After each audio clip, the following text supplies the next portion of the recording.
ونستغفره ونؤمن به ونتوكل عليه ونعوذ بالله من شرور أنفسنا ومن سيئات أعمالنا من يهده الله فلا مضل له ومن يضلله فلا هادي له وأشهد أن لا إله إلا الله وحده لا شريك له وأشهد أن محمدا عبده ورسوله الذي أرسله بالحق بشيرا ونذيرا وداعيا إلى الله بإذنه وسراجا وقمرا منيرا أما بعد فأعوذ بالله من الشيطان الرجيم بسم الله الرحمن الرحيم ولله على الناس حج البيت من استطاع إليه سبيلا وقال رسول الله صلى الله عليه وسلم من حج لله فلم يرفث ولم يفسق كرجع يوم ولدته أمه الحمد لله যাবতীয় প্রশংসা যাবতীয় গুণগান সেই মহান আল্লাহ সুবহানাহু ওয়া তাআলার নিমিত্তে যে মহান রব্বুল আলামিন আমাদেরকে দীর্ঘ এক সপ্তাহ পর পুনরায় তাওহীদ ঘরে তথা আল্লাহর ঘরে বসে দ্বীনি কিছু কথা বলার শোনার তৌফিক দান করলেন সেই মহান রবের দরবারে তার মতো শুকর আদায় করি সকলেই একটু আওয়াজ করে বলি আলহামদুলিল্লাহ অথবা আল্লাহর উপরে দরুদ বর্ষিত হোক বিশ্ব মানবতার দরুদ যার অক্লান্ত পরিশ্রমের কারণে আমরা একটি সুন্দর ধর্ম তথা ইসলাম গ্রহণ করেছি সেজন্য সেই মহান নেতার প্রতি দরুদ প্রেরণ করে সকলেই বলি আল্লাহুম্মা সাল্লি আলাইহি আল্লাহুম্মা বারিক আলাইহি। অতঃপর উপস্থিতি আজকে আমার খুতবার বিষয়গুলো দুইটি। প্রথম বিষয় বাৎসরিক হিসাব অনুযায়ী সময়ের দাবিতে এই মুহূর্তে আমাদের আলোচনা করার উল্লেখযোগ্য বিষয় হলো হজ, যার কারণে আমি হজ সম্পর্কে আলোচনা করব এবং সম্প্রতি সময়ে ইমানি দায়িত্ব হয়ে দাঁড়িয়েছে ফিলিস্তিন তথা ফিলিস্তিনের পাশে আমাদেরকে দাঁড়াতে হবে। তাই আমার আজকের খুতবার সংক্ষিপ্ত বিষয় হলো হজ এবং ফিলিস্তিন, এই দুইটি পয়েন্টেই আমি সংক্ষিপ্তভাবে আলোচনার চেষ্টা করব ইনশাআল্লাহ। প্রিয় উপস্থিতি, আমরা অনেকেই জানি যে হজ হলো ইসলামের যে 5টি মূল স্তম্ভ রয়েছে তার মধ্যে হতে পঞ্চমতম একটি উল্লেখযোগ্য স্তম্ভ তথা খুঁটি, দিনের খুঁটির মধ্যে হচ্ছে পঞ্চমতম স্তম্ভ হলো হজ। এই হজ নামক ফরজ ইবাদতটি আমাদের ধন সম্পদশীল যাদের অর্থ সম্পদ রয়েছে তাদের নিকটে অবহেলিত একটি ফরজ ইবাদত। দেখবেন ধন সম্পদের মালিক এমন ব্যক্তি যারা 5 ওয়াক্ত সালাত হয়তো আদায় করতেছে তারা এটাকে ফরজ মনে করতেছে, আবার বছরে হয়তো যাকাত প্রদান করতেছে এটাকে ফরজ মনে করতেছে, রমজান মুবারকের সিয়াম আদায় করতেছে এটাকে ফরজ মনে করতেছে। বাকি হজ তার উপর ফরজ মহাগুরুত্বপূর্ণ একটি ইবাদত, এটিকে সে বিভিন্নভাবে এড়িয়ে যাওয়ার চেষ্টা করতেছে, বিভিন্ন তালবাহানা দিয়ে বিভিন্ন অজুহাত দিয়ে তারা হজ নামক ফরজ ইবাদত থেকে দূরে সরে যাওয়ার চেষ্টা করে। আল্লাহ সাল্লাল্লাহু আলাইহি ওয়াসাল্লাম একটি হাদিসে স্পষ্ট করে বলেছেন যে বুনিয়াল ইসলামু আলা খামসিন শাহাদাতি আল্লা ইলাহা ইল্লাল্লাহ ওয়া আন্না মুহাম্মাদুর রাসূলুল্লাহ ইকামাস সালাত ওয়া ইতা'আজ যাকাত ওয়া সাওম রমাদান ওয়া হজ্জুল বাইত মান ইসতাতা ইলাইহি সাবিলা। তাহলে এই হাদিসের মধ্যে রাসূল সাল্লাল্লাহু আলাইহি ওয়াসাল্লাম 5টি ইসলামের যে বুনিয়াদ বা ভিত্তি এগুলো স্পষ্টভাবে বর্ণনা করে দিলেন। তার মধ্যে সকলের উপরেই সকলের প্রয়োজনে, বিশেষ করে যাকাত এবং হজ, যাদের অর্থ সম্পদ রয়েছে, যাদের উপর খরচ, তাদেরকে আদায় করতে হবে। তো বলছিলাম যে হজ নামক খরচ ইবাদতটি, এটা আমাদের অনেকের নিকটেই খুবই অবহেলিত। আমরা বিভিন্ন তাল বাহানা দিয়ে এই হজ থেকে আমরা সরে যাই, হজ আদায় করি না, পালন করি না। এ সম্পর্কে আল্লাহ সুবহানাহু ওয়া তাআলা সূরা আল-ইমরানের 57 আয়াতে বলেন, ওয়ালিল্লাহি আলান নাসি হিজ্জুল বাইতি মান ইসতাতা ইলাইহি সাবিলা। আর এই ইবাদতের জন্য ফরজ হলো, আল্লাহ সুবহানাহু ওয়া তাআলা এই সূরা আল-ইমরানের 57 আয়াতে বর্ণনা করে দিয়েছেন, হিজ্জুল বাইতি মান ইসতাতা ইলাইহি সাবিলা। যেই ব্যক্তির পরিবারের ভরণ পোষণ করার পরে বাইতুল্লাহে যাওয়ার মতো সক্ষমতা আছে, বাইতুল্লাহে ভ্রমণ করার মতো সক্ষমতা রয়েছে, অর্থ সম্পদ রয়েছে, ওই ব্যক্তির উপরে কি হজ খরচ। এর সাথে সাথে আরো কিছু শর্ত রয়েছে, সকলে জানি, যেরকম আকিল, বালেগ, মুসলমান হওয়া ইত্যাদি। বাকি মৌলিক শর্ত হলো যে আপনার পরিবারের ভরণ পোষণ ইত্যাদি করার পরে বাইতুল্লাহতে যাওয়ার মতো অর্থ সম্পদ যদি আপনার নিকটে থাকে, তাহলে আপনার উপরে হজ কি ফরজ হয়েছে। আমাদের সমাজে, আমাদের দেশে, রাষ্ট্রে দেখা যায় যে হজ ফরজ হচ্ছে না কারোর উপর, অথচ না 2-4টা ফ্ল্যাট আছে, কোটি কোটি লক্ষ লক্ষ টাকা কি আছে, জায়গা জমি আছে, অর্থ সম্পদ ব্যবসা বাণিজ্য রয়েছে, কিন্তু হজ তার উপর ফরজ হয় না।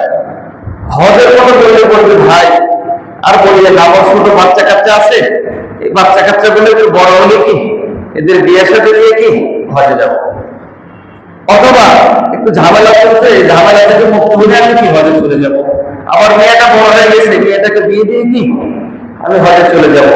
তার মানে আমাদের দেশের মানুষের মনোভাব হলো হজ হলো জীবনের সর্বশেষ ইবাদত। কি ইবাদত? জীবনের সর্বশেষ ইবাদত। তার মানে বুড়ো বয়সে হজ করবে, যাতে হজের পরে আর পাপ কাজের সক্ষমতাই থাকবে না, যখন বৃদ্ধ হয়ে যাবে, এরপরে শুধু আল্লাহ করবো, আর কোনো কি কাজ করবো। এটি একটা ভ্রান্ত চিন্তা চেতনার ধারণা। প্রত্যেক ইবাদত যেটা যুবক বয়সী হবে, সেইটা মহান আল্লাহ সুবহানাহু ওয়া তাআলার সব থেকে বেশি গুরুত্বপূর্ণ। প্রিয় ভাইয়েরা আমার, যারা হজ করেছেন বা গিয়েছেন, তারা হয়তো উপলব্ধি করতে পেরেছেন যে হজের যে কার্যক্রমগুলো, এগুলো একজন বৃদ্ধ মানুষের পক্ষে কোনোভাবেই আল্লাহ রাসূলের সুন্নাত অনুযায়ী পালন করা সম্ভব নয়। যেখানে কোটি কোটি মানুষের সমাগম ঘটে, আপনি স্বাভাবিকভাবে এই রাস্তায় চলবেন, এই রাস্তায় চলার জন্য আপনার যে সক্ষমতা দরকার, এটার জন্য আপনাকে যুবক হতে হবে। আপনার বৃদ্ধ বয়সে যদি হজ আদায় করতে যান, মানুষের চাপ খেয়ে আপনি কি মরে যাবেন। বিশেষ করে যখন আরাফার ময়দানে যাবেন, রাস্তাতে যেতে হবে আপনাকে, আরাফা থেকে আপনার মুজদালিফাতে আসবেন, মুজদালিফা থেকে মিনায় আসবেন, অথবা বাইতুল্লাহ যখন তওয়াফ করবেন, মানুষের যে চাপ থাকে, চাপের ভিতরে একজন সুস্থ সবল মানুষ না হলে সে সুন্নাহ অনুযায়ী তওয়াফ করতে পারবে না। ঠিক একইভাবে সব থেকে বেশি কষ্টের যে বিষয়টি, সেটা হলো সাফা মারওয়া সাই করা। যুবক মানুষ আলহামদুলিল্লাহ 2016 হজ করা তওফিক পেয়েছে আল্লাহর রহমতে, ওমরা সম্ভব করেছি। তো যেটি বলছিলাম, আমরা এই যুবক বয়সেও সাফা মারওয়া সাই করতে গিয়ে আমাদের অবস্থা খারাপ হয়ে যায়, এবং অনেক সময় দেখা যায় 2-1 বার রেস্ট নিতে হয়, একটানা কি সাফা মারওয়ার চত্বর দেওয়া যায় না।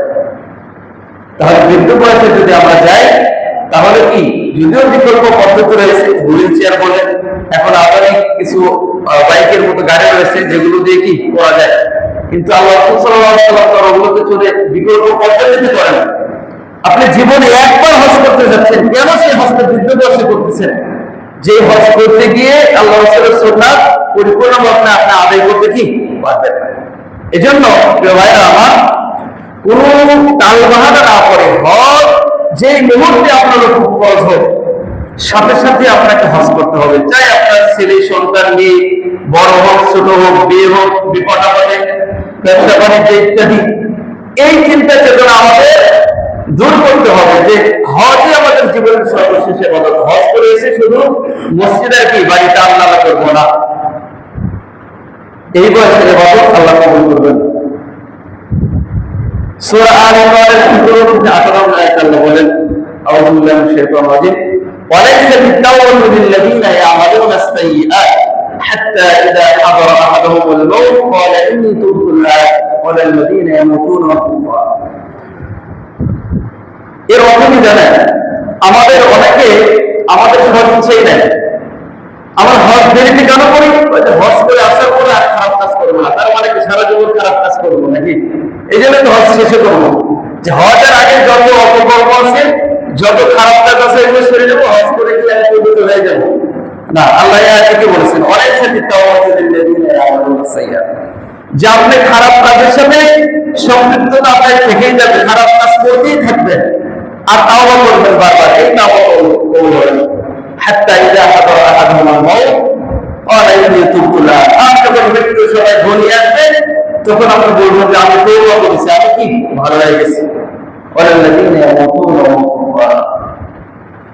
এই তওবা কাজে আসবে না, বরং যুবক বয়সে নিজের নিয়তকে স্থির করতে হবে। আল্লাহ আমার উপর হজ করে ফেলেছে, আমি এখন হজ করবো, পরবর্তীতে কোনো গুনার কাজের সাথে আমি কি জড়াবো। এই জন্য আমাদেরকে যুবক বয়সে কি হজ করতে হবে। এবার আসুন, হজ কার উপর ফরজ, অর্থাৎ হজ কতবার ফরজ, এ সম্পর্কে আমরা মোটামুটি অনেকেই জানি। জীবনে হজ শুধুমাত্র একবার ফরজ, এরপরে যদি করে এটা তার জন্য কি মুস্তাহাব। তবে হজের ক্ষেত্রে উত্তম হলো যদি আল্লাহ আপনাকে বারবার সক্ষমতা দেয়, আপনি একবারই করবেন, আর বাকিবার যে সক্ষমতা আল্লাহ আপনাকে দিয়েছে আপনার আত্মীয় স্বজন, পিতা মাতা, ভাই ব্রাদার যারা হজ করতে সক্ষম নয় তাদেরকে দিয়ে হজ করাবেন, ওমরা করবেন বারবার। যদি আপনার সক্ষমতা থাকে প্রত্যেক মাসে ওমরা করেন, কোনো সমস্যা নেই। তবে বারবার হজ করার প্রতি কোরআন এবং হাদিসে উৎসাহিত করা হয়েছে। নিজে একবার করবেন, অন্যদেরকে সুযোগ করে দেবেন। এ সম্পর্কে একটা হাদিস নাসাই বলা, আবু হুরায়রা রাদিয়াল্লাহু তাআলা আনহু বলেন, খতবানা রাসূল সাল্লাল্লাহু আলাইহি ওয়াসাল্লাম ইয়া আইয়ুহান নাস ক্বাদ ফারাদাল্লাহু আলাইকুম আল-হজ্জ। আল্লাহ রাসূল একবার খুতবা দিলেন এবং বললেন, হে লোকসকল, আল্লাহ সুবহানাহু ওয়া তাআলা তোমাদের উপর হজকে ফরজ করেছে, ফাতাজুহু, সুতরাং তোমরা কি করো? হজ আদায় করো। সাহাবায়ে জিজ্ঞেস করেন, আকুল্লাহ ইয়া রাসূলুল্লাহ, এই হজ কি প্রত্যেক বছরই ফরজ আমাদের উপর? আল্লাহ রাসূল চুপ থাকলেন, তিনি কোনো উত্তর দিলেন না। এমনকি সাহাবী হাত্তা সালাসান, তিনবার পর্যন্ত একই প্রশ্ন করলেন যে এই হজ কি আমাদের উপর প্রত্যেক বছরই ফরজ? আল্লাহ রাসূল দ্বিতীয়বার কোনো উত্তর দিলেন না, তৃতীয়বার কোনো উত্তর দিলেন না। এরপর আল্লাহ রাসূল বললেন, লাউ কুনতু নাম লা ওয়াজাবাত, আমি যদি তোমার কথার প্রত্যুত্তরে বলতাম যে প্রত্যেক বছরই ফরজ, তাহলে এই হজটা প্রত্যেক বছরই ফরজ হয়ে যেত, আর যেটা তোমাদের স্বাভাবিকভাবে আদায় করা কি সম্ভব হতো না, কষ্টকর হতো। তাহলে এই হাদিস থেকে স্পষ্টভাবে প্রমাণিত হয় যে হজ জীবনে একবারে কি ফরজ। আপনি জীবনে একবার হজ করলে আপনি যতই টাকা পয়সার মালিক হন না কেন, অর্থ সম্পদের মালিক হন না কেন, আপনার উপর দ্বিতীয়বার আর হজ ফরজ হবে না। 3 নম্বর পয়েন্ট হলো, হজ যখন ফরজ হবে তখন খুব দ্রুততম সময়ের মধ্যে হজ আদায় করতে হবে। যেটি বলছিলাম, বিভিন্ন তাও বাহানা দিয়ে, আমার ছেলে বড় হয়নি, মেয়ে বড় হয়নি, আমার এখনো বয়স হয়নি হজের, বিভিন্ন তাও বাহানা দিয়ে হজকে বিলম্ব করা যাবে না, দ্রুততম সময়ের মধ্যে হজ করতে হবে। ইবনে মাজাহ 2883 নম্বর হাদিস, আল্লাহ রাসূল বলেছেন, আন আব্দুল্লাহ ইবনে আব্বাস রাদিয়াল্লাহু আনহু قال الرسول صلى الله عليه وسلم من أراد الحج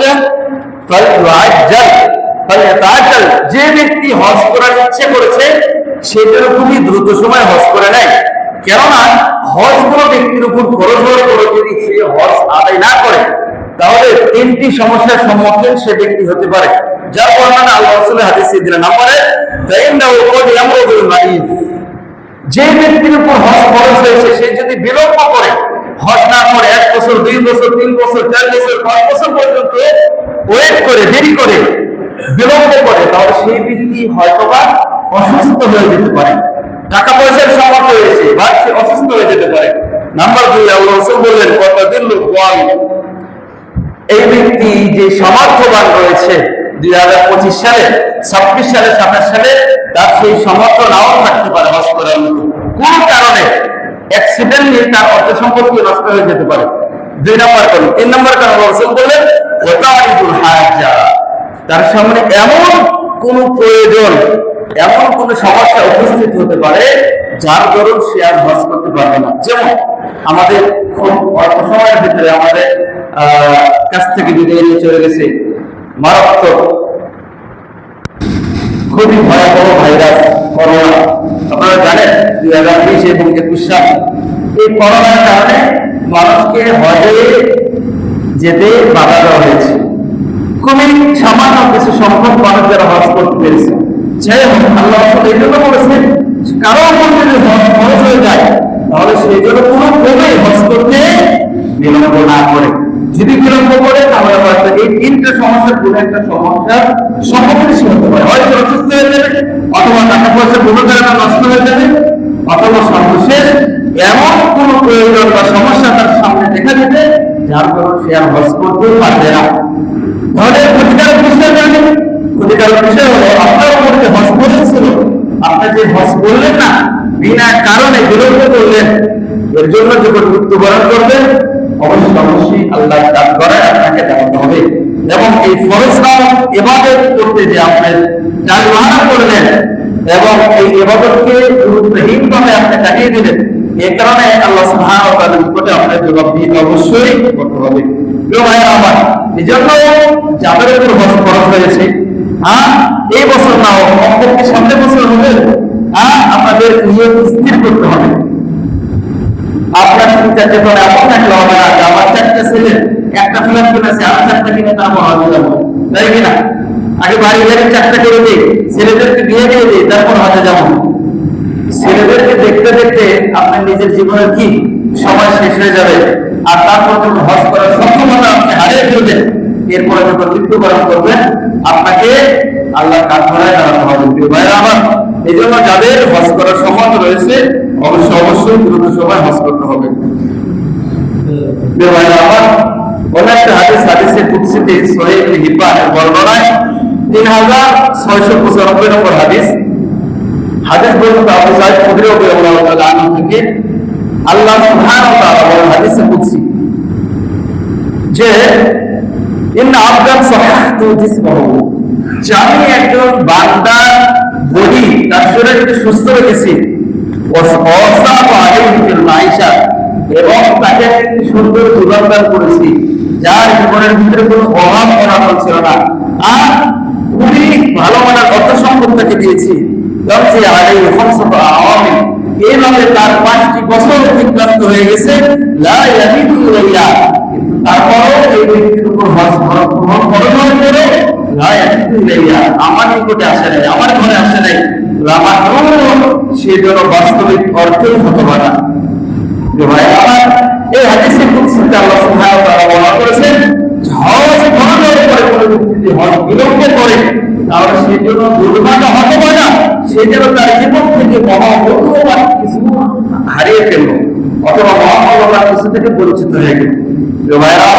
এই জন্য আল্লাহ সুবহানাহু ওয়া তাআলা বলেছেন যে আমি কাউকে সুস্থ রেখেছি এবং তাকে দুনিয়ার জীবনের সকল প্রশস্ততা দিয়েছি, আর তার উপর বছরকে বছর 4 বছর 5 বছর অতিবাহিত হয়ে যাচ্ছে, কিন্তু সে হজ আদায় করল না। তাহলে অবশ্যই সেজন্য একটা বড় ধরনের হতভাগা, কপাল করা, বড় ধরনের মহামূল্যবান কিছু থেকে সে যেন কি হলো, মাহরুম হয়ে গেল। প্রিয় ভাইরা আমার, এই জন্য আল্লাহ যাদেরকে সামর্থ্য দিয়েছে দ্রুততম সময়ের ভিতরে টালবাহানা না করে ফরজ ইবাদত মনে করে দ্রুততম সময়ের ভিতরে হজ করা। প্রিয় ভাইরা আমার, এই খাবার একদিন উঠে নেওয়া হবে, আপনার সামর্থ্য থাকবে কিন্তু আপনি হজ করতে পারবেন না।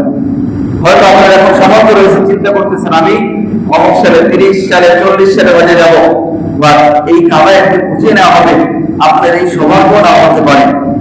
সহিহ ইবনে খুজাইমার বর্ণনা 2506 নম্বর হাদিস, আল্লাহ রাসূল বললেন ইসতামতাহু বিহাদাল বাইত হুদিমা বিহাদাল বাইত ফারাতাইন, যে তোমরা এই ঘরের মাধ্যমে তোমরা বাইতুল্লাহ কাবার মাধ্যমে তোমরা উপকৃত হও, তোমরা শ্রম অর্জন করো, তোমরা নিজেদেরকে জান্নাতের জন্য প্রস্তুত করে নাও। এই ঘর কিন্তু 2 বার ধ্বংস করা হয়েছিল, কয়বার? 2 বার। ওয়ারফু ফিসারিসাতি, আর আবার যেবার ধ্বংস করা হবে আল্লাহ সুবহানাহু ওয়া তাআলা কাবায় উঠিয়ে নেবেন। প্রিয় ভাইরা আমার, এই জন্য যাদের উপর হজ ফরজ হয়েছে বিলম্ব করার কোনো সুযোগ নেই। বিভিন্ন কারণে হজে আপনি বাধাগ্রস্ত হতে পারেন, হয়তো অসুস্থতা, সম্পদ নষ্ট হয়ে যাবে, এমন কোন প্রয়োজন আছে, অথবা হাদিস থেকে যেটা স্পষ্ট বোঝা যায় যে কাবা দুইবার ধ্বংস হয়েছে, সামনে এবার ধ্বংস হবে, কাবাকে আল্লাহ সুবহানাহু ওয়া তাআলা উঠিয়ে নেবেন। এজন্য হজকে বিলম্ব করার কোনো সুযোগ নেই। আবার আমাদের দেশে অতি বেশি ইমানদার কিছু ব্যক্তিকে দেখা যায় যাদের অর্থ সম্পদ রয়েছে, কিন্তু হজ করার কথা বললে বলে হুজুর হজ করতে গেলে তো সৌদি যাইতে হবে, কি যাইতে হবে? সৌদি যাওয়া তো যায় না, কি নাই? কত আগে মানে পাহাড় করেছে সম্পদের, হজ করতে গেলে কি সৌদি যেতে হবে, এই জন্য হজ করা মানে একটা শয়তানের চিন্তা চেপা, হজ করতে গেলে সৌদি যেতে হবে। আমি হজের আলোচনা করে বলি, আমাদের পাশের গ্রামে একটা লোক ছিল ফকির বংশের, আপনারা জানেন আমাদের এই যে নারায়ণগঞ্জ ফকির বংশ, এরা কিন্তু অনেক টাকা পালন করে। ওই লোককে জিজ্ঞাসা করলে অনেক বলতো যে আমার টাকা বেশি হয় না, টাকা কামায় না, তোমাদের টাকা আছে তো খরচ করো। হ্যাঁ, অনেক টাকার মালিক ছিল, মারা গেছে। অথচ দেখবেন আল্লাহ যাদেরকে কবুল করে, আমাদের এলাকায় দুইজন মানুষের কথা সবাই জানে, হাঁস পালতো, হাঁসের ডিম বিক্রি করে, মুরগির ডিম বিক্রি করে হজ করেছে, আল্লাহ তৌফিক দিয়েছে। এই জন্য হজ ফরজের মতো এটি শুধু অর্থ সম্পদ থাকলেই আপনি করতে পারবেন না, আল্লাহর পক্ষ থেকে এটা তৌফিক থাকতে হবে। যদি তৌফিক থাকে তাহলে ভ্যান রিক্সা চালিয়েও আপনি হজ করতে পারেন, আর যদি তৌফিক না থাকে কোটি কোটি টাকার সম্পদের মালিক হওয়া সত্ত্বেও এই ফরজ ইবাদত আপনার কপালে কি আমার। এজন্য অনেকেই এই সন্ন্যাসী করে প্রতিভক্তি দেখায়, শুধু সুতরাং আমি এই কাজে আগ্রহী না, আমি হজ করতে চাই না। মুস্তাফা খাকিমের বলেন আল্লাহ বলেছেন লা সুরুরু ফিল ইসলাম, ইসলামের মধ্যে কিছু সন্ন্যাসী বাড়ি নেই। হ্যাঁ, এই দরবেশগিরি ইসলামে কি চলবে না। আপনার উপর হজ ফরজ হয়েছে, অনেক চলে আপনাকে ছবি উঠাইতে হচ্ছে, এই ছবি উঠানো হচ্ছে, এটা আপনার জীবনে নিরাপত্তার কারণে আপনি সুন্দর থেকে আপনার পাসপোর্ট থাকতে হবে, আপনার ভিসা লাগাইতে হবে, আপনার নিজেই বিপদের সম্মুখীন হবেন যদি আপনার ছবি উঠানো। এজন্য ইসলামের জন্য কি এই বৈরাগ্য বা সন্ন্যাসী চলে না। আল্লাহ রাসূল সাল্লাল্লাহু আলাইহি ওয়াসাল্লাম এই হজের বিধানগুলো শিখার জন্য সাহাবাদেরকে বারবার উৎসাহিত করেছেন যে তোমরা আমার থেকে হজ শিখে নাও, হয়তো আমি পরের বছর আর হজ করতে পারবো না, পরের বছর হয়তো তোমাদের সাথে হজে অংশগ্রহণ করতে পারবো না, সুতরাং তোমরা দ্রুত সময় আমার থেকে কি হজ শিখে নাও। এই জন্য সুনান নাসের একটা বর্ণনা এসেছে আন জাবির ইবনে আব্দুল্লাহ রাদিয়াল্লাহু রাসূল সাল্লাল্লাহু আলাইহি ওয়াসাল্লাম ওয়া ইয়ারমি আল জামা ওয়া আলা গায়রিহি, তিনি বলেন যে আমি আল্লাহ রাসূলকে দেখলাম যে তিনি উটের উপর বাঁধা অবস্থায় তিনি কি করতেছেন, কম্বল লিখে পড়তেছেন এবং বলতেছেন খুদু আননি মানাসিকাকুম, যে তোমরা আমার থেকে হজের বিধিবিধানগুলো শিখে নিয়ে নাও। ফাইন্নী লা আদরি লাআল্লি লা আহুজ্জা বা'দা আন হাযা, কেননা এর পরবর্তী বছরে আমি হজ করতে পারবো, তোমাদের সাথে থাকতে পারবো, এই গ্যারান্টি কি আমার নাই। সুতরাং খুদু আননি মানাসিকাকুম, তোমরা আমার থেকে হজের যে বিধিবিধানগুলো, হজের যে সুন্নাত পদ্ধতিগুলো, রীতিনীতিগুলো তোমরা আমার থেকে কি শিক্ষা দিয়ে নাও। শুধু তাই নয়, সূরা বাকারার 197 আয়াতে আল্লাহ সুবহানাহু ওয়া তাআলা হজ সম্পর্কে বলেছেন স্পষ্ট করে। আল্লাহ বলেন ফামান ফারাদা ফীহিল হজ্জ ফালা রাফাথা ওয়ালা ফুসুকা ওয়ালা জিদালা ফিল হজ্জ, যে যাদের উপর হজ ফরজ হয়েছে হজের ভিতরে যেন তারা তিনটা বিষয় খেয়াল রাখে। কয়টা বিষয়? তিনটা বিষয় খেয়াল রাখে। যদি এই তিনটি বিষয় তারা খেয়াল রাখে, এই তিনটি কাজ থেকে বিরত থাকতে পারে, তাহলে তারা এই হজের মাধ্যমে আল্লাহর কাছ থেকে প্রতিদান পেতে পারে, অথবা বলতে পারে এই হজটি হচ্ছে মাবরুর হিসেবে আল্লাহ সুবহানাহু ওয়া তাআলার নিকটে গৃহীত হবে। তাই আল্লাহ বললেন ফালা রাফাসা, যারা হজে যাবে তারা যেন অশ্লীল কোনো কাজ, কোনো কথা না করে, ওয়ালা ফুসুকা, এবং যে কাজ পাপ তার অন্তরে বলতেছে এই কাজটা ঠিক নয়, বা এই ধরনের কোনো কাজ না করে, ওয়ালা জিদালা ফিল হজ্জ, এবং হজের ভিতরে যেন ঝগড়াও না করে। এই তিনটি কাজ থেকে যদি কোনো হাজি মুক্ত থাকতে পারে, নিজেকে মুক্ত রাখতে পারে, তাহলে অবশ্যই তার হজ হচ্ছে মাবরুর তথা প্রবর্তিত এবং গৃহীত হজ হিসেবে কবুল হয় ইনশাআল্লাহ। এই জন্য আল্লাহ সুবহানাহু ওয়া তাআলা সূরা বাকারা 197 আয়াতে আল্লাহ বলেছেন যে ফালা রাফাসা ওয়ালা ফুসুকা ওয়ালা জিদালা হাজ। আমার এই আয়াতগুলো আসলে এইভাবে বোঝা যায়, যখন হজে যাওয়া যায় এবং হজের বিষয়গুলো সচক্ষে দেখা যায়। আলহামদুলিল্লাহ 2019 সালে মানে হজ মিশনে চাকরি করার সময় দেখেছি যে এই কথাগুলো আল্লাহ রাসূল আল্লাহ সুবহানাহু ওয়া তাআলা কেন বলেছেন। মানুষ হজে গিয়ে মানে এই তিনটি কাজের সাথে, এই তিনটি বিষয়ের সাথে সবথেকে বেশি জড়িত।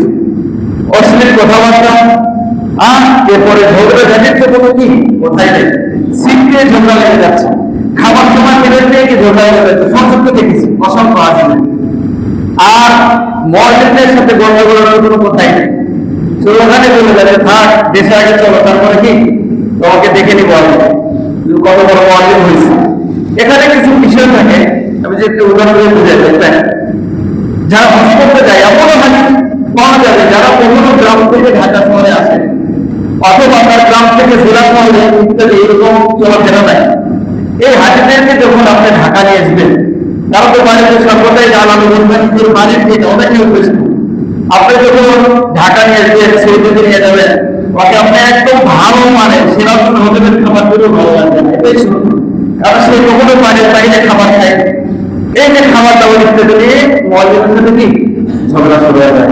বিষয়টি হাজি সাহেব বুঝতেই পারে না যে এটা আমার দুর্বলতা, আমি কোনো সময় হোটেলের খাবার খাই, বাহিরে যাই, কিন্তু এটা নিয়ে কি মসজিদের সাথে ঝগড়া শুরু হয়ে যায়।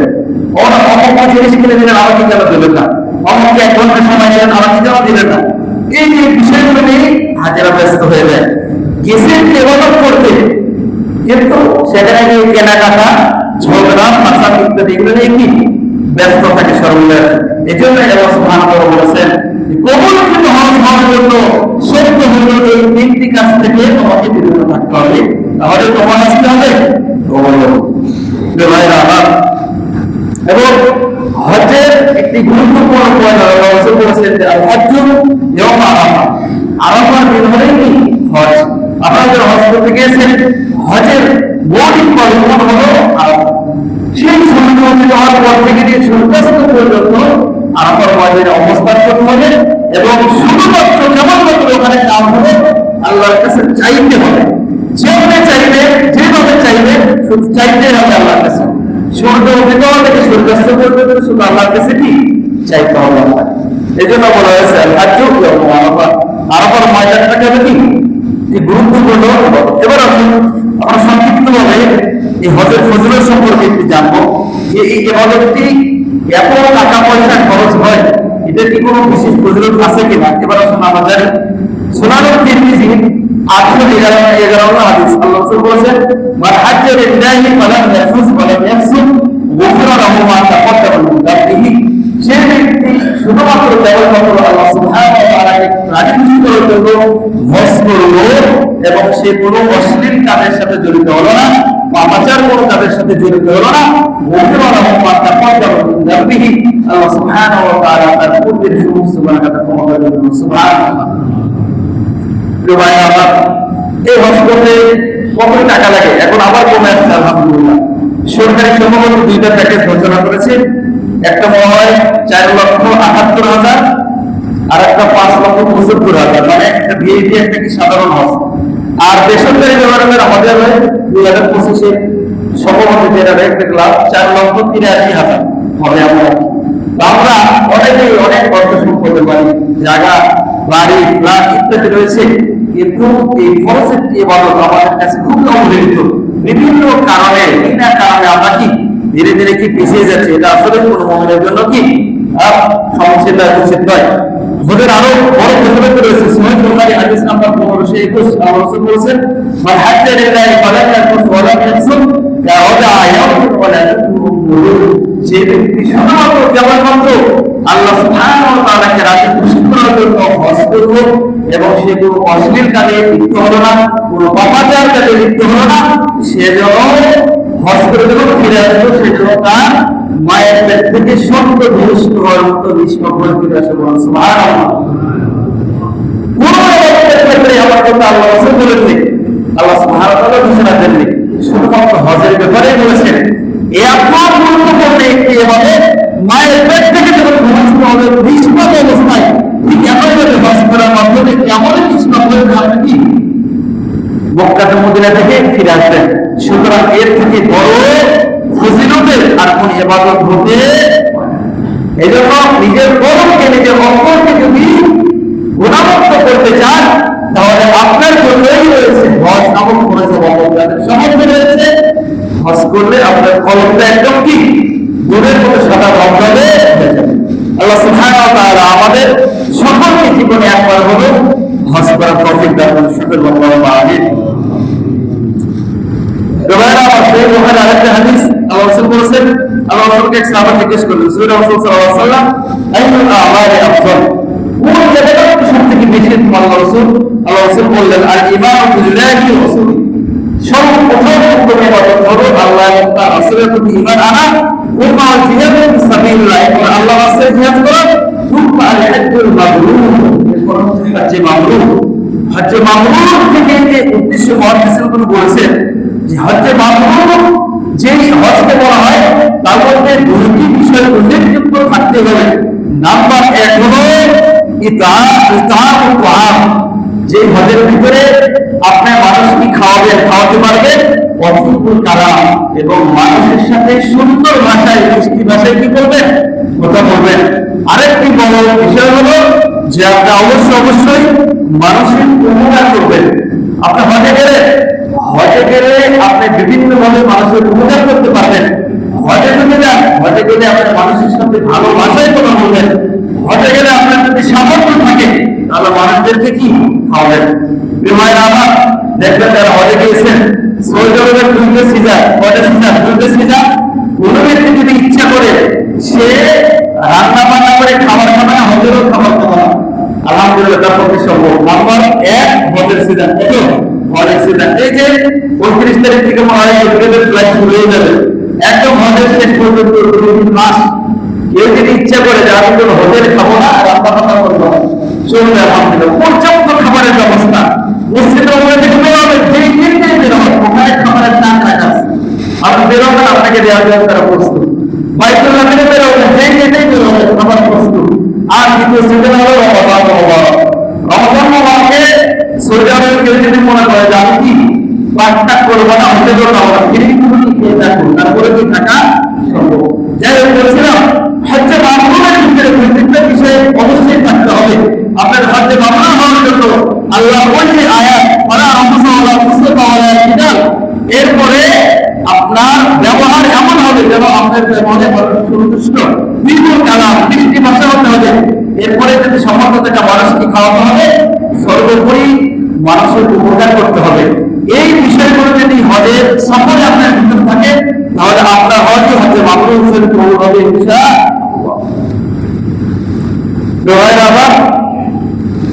এছাড়াও হজের ফজিলতের অনেকগুলো হাদিস রয়েছে। আরেকটা হাদিস সহিহ বুখারী হাদিস 1773 হাদিস, রাসূল বলেছেন আল-উমরাতু ইলা কাফারাতুল্লাহ, এক উমরা থেকে আরেক উমরা মাঝখানে যে সময় একটা উমরা করার পর আপনারা যখন আবার উমরা করবেন, যে মাঝখানে সকল গুনাহ আল্লাহ মাফ করে দিবেন। সুবহানাল্লাহ।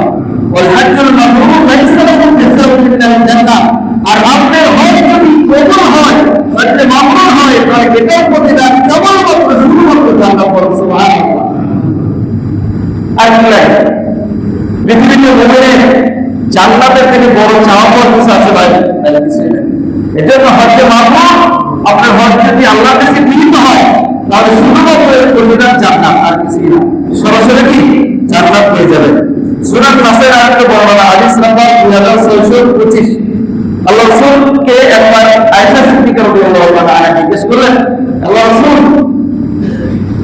জিহাদের তো অনেক ফজিলত, আমার জিহাদ করার ইচ্ছা, আমি আপনার সাথে জিহাদে যেতে চাই।